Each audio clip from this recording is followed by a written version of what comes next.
today I thought what we would do is we would have a talk about Goldsmiths University of London generally, just a very quick whistle-stop tour of who we are as an institution.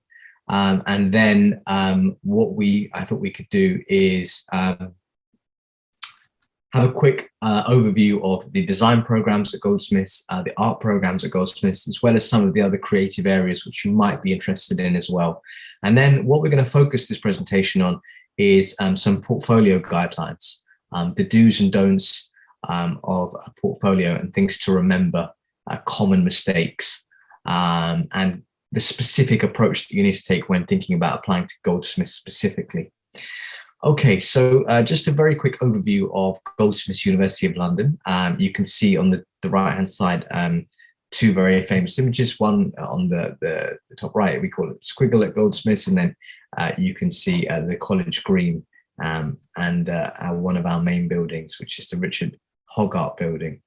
So we've been part of the University of London since 1904.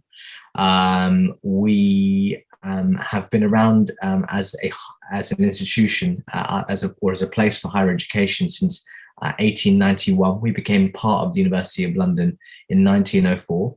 And what the University of London is the University of London is a federal group of 17 different institutions.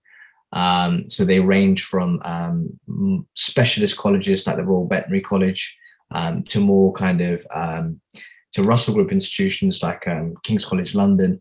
But there's a whole range of different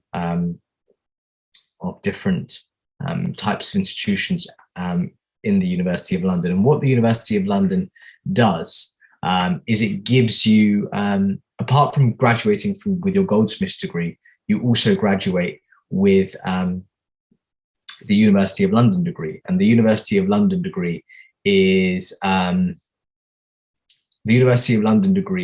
carries great weighting across the world. And also what it opens up is it opens up shared access facilities. So you also get access to facilities that you would do as part of the group of the University of London. So we're a single site campus based in the heart of Southeast London. What that means is a single site campus is all of our teaching space, our learning space, our facilities, they're all in the same area. And why this is really unique or somewhat unique in London is because in London, space is very dense, it's densely populated London, and it's very hard to come by. And as a consequence, a lot of universities, not all, but a lot of universities in London have to spread their campuses out. So one university might have a campus in West London, and another might have it in Central London and South London. And sometimes that doesn't create a good university kind of a feel, or in terms of a student feel or student life, because sometimes you're surrounded around people going about their normal daily 9-to-5 jobs. It doesn't create this sense of student community. At Goldsmiths, however, you do get that sense of student community because everything is in the same vicinity. You have it's a single site campus. So you have all of your kind of your lectures, your teaching space, your studio space, accommodation, all in the same area. And it's something of a rarity in London. You don't normally get that. So it creates a real sense of student community, and you kind of get the best of both worlds of also being in London at the same time. There are around 10,000 students from over 130 different countries. Around 20% of our students are international, so there's a very international spirit to the university. Of our top 3 countries in terms of international students, South Korea is in the top 3, alongside the United States of America and China. So we do have a very strong South Korean community at Goldsmiths. And that's one of the main reasons is because of we are one of the UK's top creative and political universities.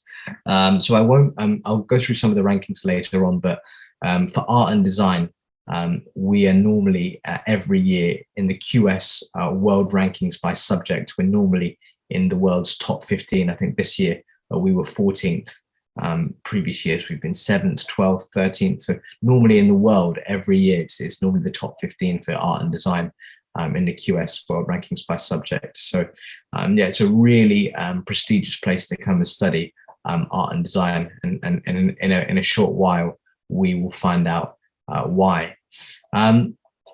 Now, we have a Going Green committed to becoming a carbon neutral organization by 2025. Now, one of the reasons why I've included this is because it's part of the identity of Goldsmiths. Goldsmiths is one of those institutions that, besides being very famed for art and design and creative areas, we are an institution that is very socially, environmentally, and politically aware. And we're an institution that always wants to try and take action and address some of the issues that are going around in the 21st century and be a voice for positive change.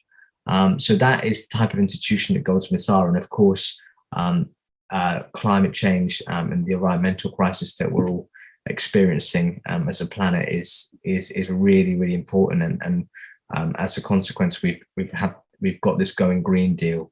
And there's certain things that we have done to support that deal. So, for example, we charge a 10p levy on water bottles to discourage the use of plastic waste. We've banned all beef products on campus to try and reduce emission of methane gases.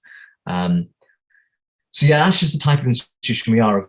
Of course, it's not just about environmental. We're an incredibly socially and politically aware institution, and always trying to act positively in terms of some of the things that are going on around us.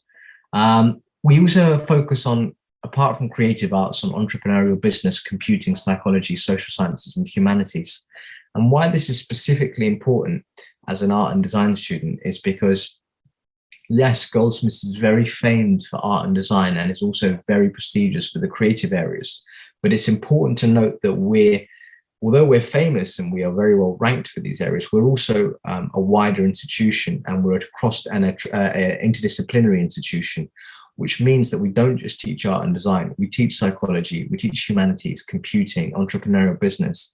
And why this is particularly important at Goldsmiths is because we're very interdisciplinary in the way that we teach you, in the way that you learn, in the way that we encourage you to think, and the way that our departments mix with one another. And what interdisciplinary means is that we share subject knowledge and research and ways of thinking.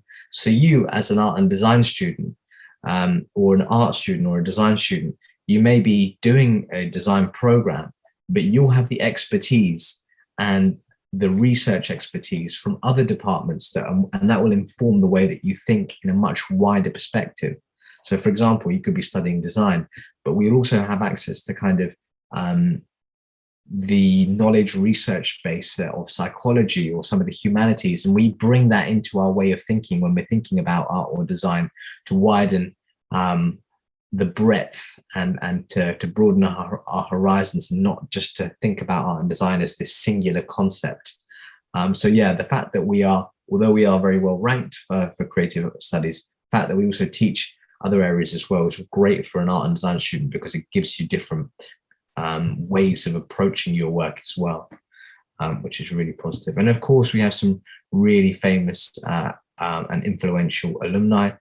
Some of the famous alumni that you may have heard of include Damien Hirst, who's one of the most famed British artists of the 1990s and 2000s. We have Steve McQueen, who won an Oscar for his film on 12 Years a Slave. He studied art at Goldsmiths. We also have the famous designers such as Mary Quant and Ian Westwood. Yeah, so we have some in terms of music, James Blake, who's won a Mercury Prize, KTB, so some really famous creative alumni that have come out of Goldsmiths.